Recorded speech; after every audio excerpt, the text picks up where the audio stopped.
नमस्कार, आप देख रहे हैं हल्ला बोल। आपके साथ मैं हूं अंजना ओम कश्यप। 3 तलाक पर सख्त कानूनी प्रहार हुआ है। एक याचिका की सुनवाई में इलाहाबाद हाई कोर्ट ने सख्त लहजे में कहा कि 3 तलाक मुस्लिम महिलाओं के साथ अन्याय है। कोर्ट ने कहा कि कोई भी पर्सनल लॉ संविधान से ऊपर नहीं हो सकता, यानी 3 तलाक असंवैधानिक है। यहां आपको बता दें, 3 तलाक पर इलाहाबाद हाई कोर्ट ने कोई फैसला नहीं दिया है, बल्कि एक अर्जी की सुनवाई में सिर्फ ये नजरिया सामने रखा है। ये मामला इस समय सुप्रीम कोर्ट में लंबित है। ये रिपोर्ट फिर चर्चा की शुरुआत। 3 तलाक मुस्लिम महिलाओं को अधिकारों का हनन। 3 तलाक मुस्लिम महिलाओं के साथ क्रूरता। संविधान से ऊपर नहीं है कोई पर्सनल लॉ। 3 तलाक पर इलाहाबाद हाई कोर्ट सख्त। पिछले कुछ दिनों से 3 तलाक के खिलाफ उठ रही आवाज में इलाहाबाद हाई कोर्ट ने जान फूंक दी है। 2 मुस्लिम महिलाओं की याचिका पर सुनवाई करते हुए इलाहाबाद हाई कोर्ट ने 3 तलाक को मुस्लिम महिलाओं के लिए क्रूरता और उनके अधिकारों का हनन करार दिया। कोर्ट ने साफ कहा है कि कोई भी पर्सनल लॉ संविधान से ऊपर नहीं है और 3 तलाक पूरी तरह संवैधानिक है। ऑनरेबल जस्टिस सुनीत कुमार साहब के यहाँ ये मैटर आया था। उसमें विशेष बात ये थी कि जो तलाक मुस्लिम पर्सनल लॉ विधि में अधिकृत रूप से 3 तलाक करके लोग तलाक ले रहे हैं, इसको संवैधानिक व्यवस्था के अंतर्गत कोर्ट का मानना था कि लोग अपनी सुविधा के अनुसार 3 तलाक कह करके तलाक ले रहे हैं, जबकि संविधान से ऊपर न कोई धर्म है, न कोई जाति है और न कोई व्यक्ति है। 3 तलाक का मुद्दा हाल में काफी गर्म रहा है। देश भर में अलग अलग कोर्ट में मुस्लिम महिलाओं और संगठनों ने पिटीशन दायर करके 3 तलाक को चुनौती दी थी। सुप्रीम कोर्ट में भी इसे चुनौती देने वाली एक अर्जी पर सुनवाई चल रही है। सरकार ने इस बाबत 7 अक्टूबर को सुप्रीम कोर्ट में हलफनामा देकर कहा था कि संविधान में 3 तलाक की कोई जगह नहीं है, यानी इस मुद्दे पर सरकार के नजरिए को नई मजबूती मिली है। ये तो सेटल्ड फैक्ट है।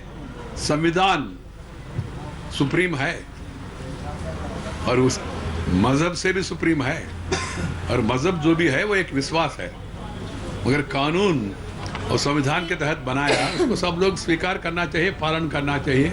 मैं हर्ष महसूस कर रहा हूँ इलाहाबाद हाई कोर्ट का जजमेंट आप लोग जिक्र कर रहे हैं, इससे मैं संतुष्ट हूँ। कारण है देश में महिलाओं के साथ न्याय होना चाहिए, सबका मत है, और इसमें भेदभाव नहीं होना चाहिए। बहरहाल 3 तलाक पर इलाहाबाद हाई कोर्ट की राय से all India Muslim personal law board हैरान नहीं है, लेकिन बोर्ड ने साफ कह दिया है कि वो इस पर सुप्रीम कोर्ट में बहस करेंगे।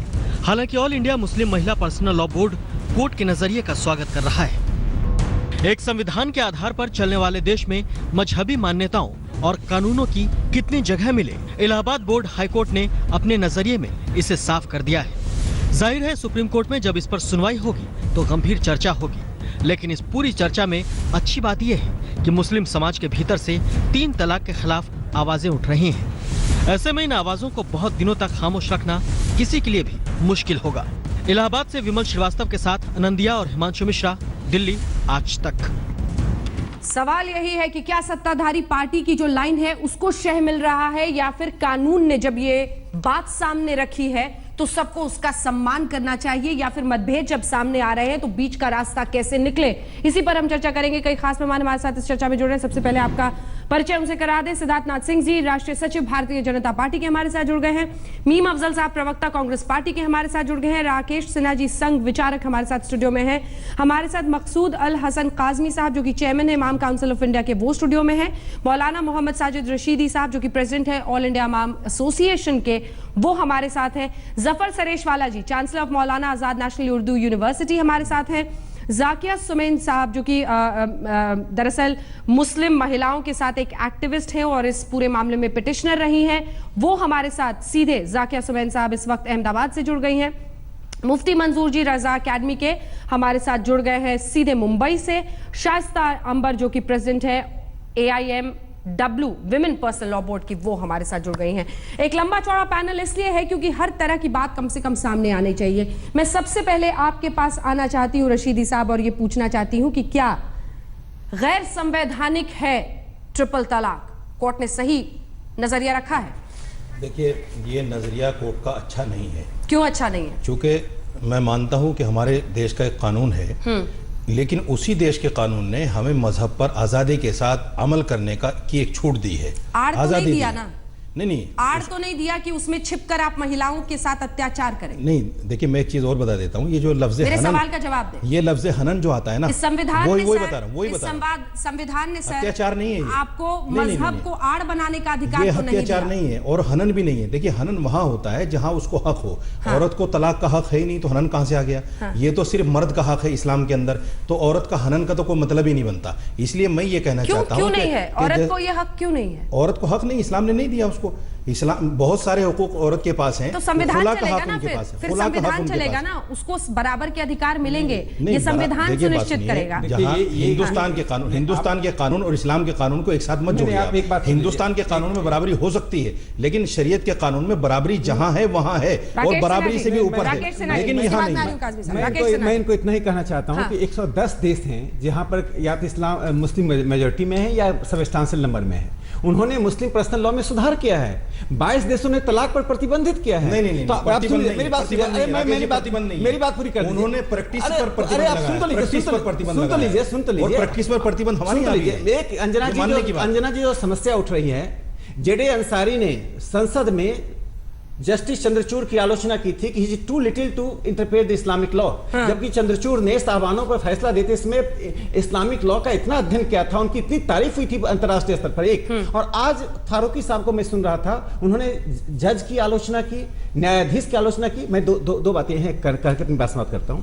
भारत की संविधान की प्रस्तावना, मौलिक अधिकार और डायरेक्टिव प्रिंसिपल, तीनों का जो ट्रिनिटी बनता है, तीनों सेकुलराइजेशन की बात करता है। एसआर बोमई के केस में, यूनियन ऑफ इंडिया में एसआर बोमई के केस में साफ तौर पर कहा गया कि secularisation of the Indian state, और सेकुलराइजेशन में साफ आता है कि महिलाओं के अधिकार पर कोई निगोशिएशन नहीं हो सकता है। जेंडर, ये तीन शब्द बोल दूं, महिलाओं के अधिकार पर, महिलाओं के, ये जेंडर इक्वलिटी, जेंडर डिग्निटी और जेंडर एम्पावरमेंट से जुड़ा हुआ मामला है। इसको इस्लाम के डिस्कोर्स से मत जोड़िए। ये भारत के संविधान के अंतर्गत रहते हैं, तो संविधान के अंतर्गत रहिए। मुस्लिम पर्सनल लॉ के अंतर्गत रहना है। आज संघ विचारक अंग्रेजी के शब्दों का इस्तेमाल कर रहे हैं, लेकिन मैं बोलूं कि लिंग भेद, लिंग के आधार पर मतभेद नहीं कर सकते आप नागरिकों के। काज़मी साहब बोल दीजिए। देखिए, पहली बात तो ये है कि सही क्या नहीं किया, पहले स्टैंड बताइए, ये नजरिया सही है नहीं है? देखिए, पहली बात तो ये इसको क्लियर करिए। अभी एक इतना बड़ा मंत्री कह रहा है जजमेंट, ये जजमेंट नहीं है, एक जज का पर्सनल ऑब्जर्वेशन है।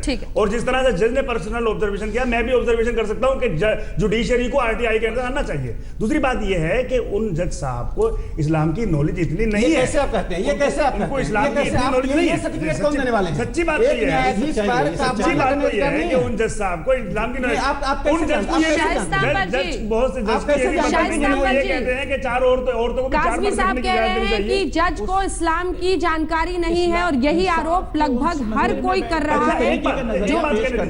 ठीक है, हम बार बार क्या एक धर्म में कन्यादान नहीं है? हम इलाहाबाद हाई कोर्ट के जज साहब का स्वागत करते हैं, और ये कहीं ना कहीं ये मालूम मुझे एहसास होता है कि आपने जज साहब ने इस्लाम के कानून का अध्ययन किया है, और उन्होंने कहा भी है एक एक करके प्लीज एक एक करके सर, एक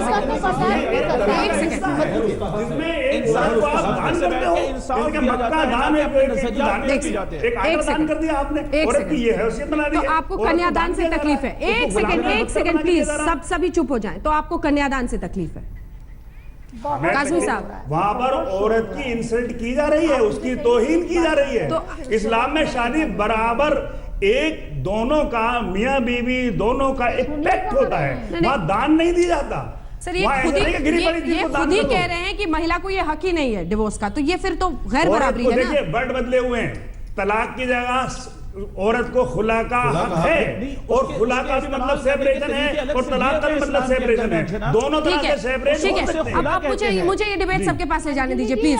शाइस्ता अंबर जी, एक तो मैं सबसे ये निवेदन करना चाहती हूँ, प्लीज, आज अनप्रेसिडेंटेड तरीके से हमने बहुत लोगों को शामिल किया इस बहस में। अगर हम में से 2 या 3 लोग भी एक साथ बोलेंगे तो प्लीज मेरा ये रिक्वेस्ट है, किसी की आवाज हमारे दर्शक नहीं सुन पाएंगे। मेरा आपसे ये विनती है कि आप प्लीज अपनी बारी जब मैं नाम लेकर आऊं, मैं कोशिश करूंगी जल्दी जल्दी सबके पास आऊं। शाइस्ता अंबर जी ये कह रहे हैं कि जानकारी कमी होने की ही वजह से इस्लाम के जज ने ऐसा फैसला दिया है। आपकी राय इस पर?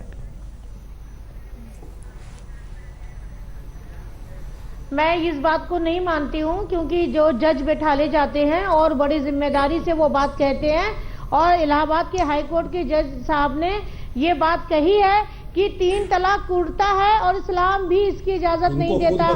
इसका मतलब कहीं ना कहीं लगता है कि इस्लाम के कानून का उन्होंने अध्ययन किया है और इन्होंने अध्ययन किया है, अपनी राय दी है, और अगर हम लोगों के फैसले कुरान शरीफ के कानून के हिसाब से होंगे तो हमें बहुत खुशी होगी।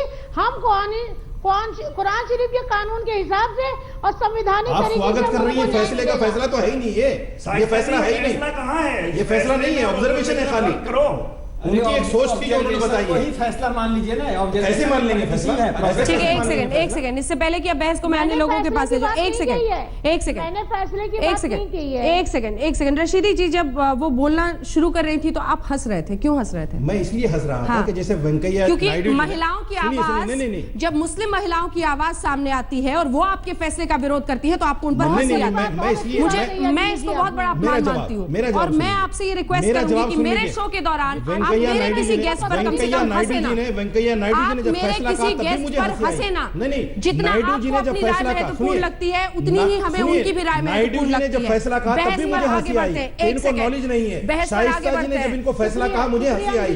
इनको पता ही नहीं कि ऑब्जर्वेशन है, ये फैसला है। आपके चीखने से मेरी आवाज नहीं दबेगी। औरत पर नहीं, औरत पर फैसला नहीं हंस रहा हूं मैं। आप मुझे आपकी बात पर बहुत सख्त आपत्ति है। मैं साफ कह दूं कि मेरे लिए हर गेस्ट की राय बेहद महत्वपूर्ण है और आपको यह अधिकार नहीं है कि आप उन पर हंसे। मैं उस पर नहीं हंस रहा हूं। आप आगे से ऐसा ना करें, मेरा निवेदन है ये आपसे। महिलाओं की हर किसी की बात सामने आनी चाहिए। जफर सरेशवाला जी, मैं आपके पास आना चाहती हूँ सर, क्या राय है आपकी? कोर्ट का नजरिया ये है कि असंवैधानिक है ट्रिपल तलाक। देखिए, कोर्ट का क्या नजरिया है या नहीं है, मैं उस पर कोई टिप्पणी नहीं करता, लेकिन कुरान क्या कहता है? कुरान में 3 जगह पर तलाक का जिक्र है। मेरी बात सुन लीजिए। एक सूरह तलाक है, एक सूरह निसा यानी चैप्टर है ये, और एक सूरह बकरा में। कुरान ये कहता है कि जब हस्बैंड वाइफ में जब डिस्कॉर्ड हो तो पहले वो दोनों सेपरेशन, एक अलग इख्तियार करें। अगर तब भी नहीं होता तो फिर समाज के बड़े यानी फैमिली के जो बड़े हैं वो बीच में आए और रिकंसिलेशन का एक प्रोसेस शुरू हो। हाँ। अगर वो भी नहीं होता तो फिर एक तलाक दी जाए जिसमें एक चांस होता है वापस रुजू करने का। लगता है कि नहीं अब नहीं हो रहा है तो फिर एक तलाक दी जाए, और फिर आखिर में जब लगता है कि नहीं ये हस्बैंड वाइफ की निभाव हो ही नहीं सकता तो फिर आखिर में तलाक दी जाए। उसका मतलब यह है कि कुरान का जो तरीका है वो तलाक इज अ प्रोसेस। लेकिन जफर सरेशवाला जी जो है ये लेकिन जफर सरेशवाला जी सुनिए मेरी बात, और आपकी आंखों पर एक सेकंड सर मैं एक काउंटर क्वेश्चन है सर, आप ही से पूछ रही हूँ। लेकिन हमारी और आपकी आंखों पर पट्टी बंधा होगा अगर हम कहें कि जितने तलाक देश में हो रहे हैं वो इन नियमों के आधार पर हो रहे हैं। ये हम और आप जानते हैं कि कैसे व्हाट्सएप के जरिए, मोबाइल के जरिए जो गरीब तबका होता है वहां पर किस तरह से सिर्फ बोलकर या अपनी मर्जी के हिसाब से लोग तलाक दे देते हैं। तो आप लोगों को अगर ये इंश्योर नहीं कर पाते हैं तो किसकी जवाबदेही है उस औरत के लिए जिसको निकाल दिया जाता है? हाँ सुनिए, ये मैं एक और बात कहना चाहता हूं कि सेकंड खलीफा जो थे हजरत उमर, उनके जमाने में इस किस्म की तलाक जो है वो रैम्पेंट हो गई थी, इंस्टेंट। तो आपने ये तय किया कि जो आदमी विदाउट दिस ड्यू प्रोसेस जो कुरान ने कहा है अगर उसके बगैर तलाक देगा तो उसको 100 कोड़े मारने की सजा होती है। सर ये इंडिया में नहीं हो सकता मैं ना? समझता हूं ये इंडिया में नहीं हो सकता ना जफर जी। सुनिए, नहीं तो मैं समझता हूं कि मुसलमान को सजा मिलनी चाहिए जो ऐसा कर रहा है, और ये जिम्मेदारी मुस्लिम समाज की है कि वो मुसलमानों को इससे इतने वर्षों से तो किसी ने किया नहीं कुछ। ये नहीं है सर, इतने वर्षों तक तो किसी ने कुछ नहीं किया। ये हमारी जिम्मेदारी है जाफर साहब, ये हमारी जिम्मेदारी है। जाफर और मैं समझता हूं कि हमने ये जिम्मेदारी को निभाया नहीं है। क्रिमिनल कोड नहीं चल सकता है कि 100 कोड़े मारने वाला कोड और दूसरा सर्वोच्च न्यायालय और न्यायालय का फैसला। भारत में एक ही सिविल कोड, एक ही क्रिमिनल कोड चल सकता है। इस्लामिक युग में क्या हुआ वो एक अलग कहानी है। वो इस्लाम में आपस में देश को संविधान के अनुसार चलना पड़ेगा। अब मैं दोनों राज्यों को, जाकिर साहब इसके बाद मैं फौरन आपके पास आऊंगी। एक बार मैं सिद्धार्थनाथ सिंह और मीम अफजल साहब से राय पर लेती हूँ। सिद्धार्थनाथ सिंह जी, सबका यही मानना है कि जो आपकी सत्ताधारी पार्टी की राय थी वही लाइन आगे बढ़ रही है इस नजरिए के जरिए। नहीं, ये तो गलत इल्ज़ाम होएगा, क्योंकि कोर्ट को फिर ये हो जाएगा कि जो जज बैठे हैं वो जो भी सत्ताधारी है उनके प्रभाव में वो काम करते हैं और फिर कोर्टों के ऊपर विश्वास खत्म हो जाएगा। इसके बल पर मुस्लिम पर्सनल लॉ बोर्ड पर तो नहीं हमला होगा। नहीं, मैं सरकार के मुस्लिम बहुत पर्सनल से लॉ भाई पर आप सुन लीजिए। ट्रिपल तलाक की बात कर अरे रहे हैं। भाई हम करते हैं, हम बोलते हैं, हम तो देश की तमाम प्रोग्रेस हो गई, तमाम वादे पूरे कर दिए। आपकी सरकार के पास अब एक ही मुद्दा है कि जब भी हम कर रहे थे, आज कोर्ट भी कर रहा है और साफ होता जा रहा है कि लिंग समानता की आवश्यकता है इस देश के अंदर, और संविधान सर्वप्रिय है, संविधान के तहत ही देश चलेगा और धर्म के आधार पर एक जो चिंता है, एक सेकंड सिद्धार्थ नाथ सिंह जी, एक जो चिंता है उसको आप पर्टिकुलरली एड्रेस करिए, क्योंकि बहुत सारे गेस्ट अभी जाना है। क्या इस नजरिए के सामने आने के बाद मुस्लिम पर्सनल लॉ पर आपके हमले को बल मिलेगा? ये चिंता है इनकी, इसको एड्रेस कीजिए। जो विषय अभी जो डिबेट है वो लिंग समानता के ऊपर है, जहां तक कि और जो विषय है उसके लिए लॉ कमीशन देख रहा है क्या उसमें स्टेक होल्डर्स क्या बोलते हैं क्या नहीं बोलते, उसको देखते हुए हम लोग आगे इस पर निर्णय लेंगे।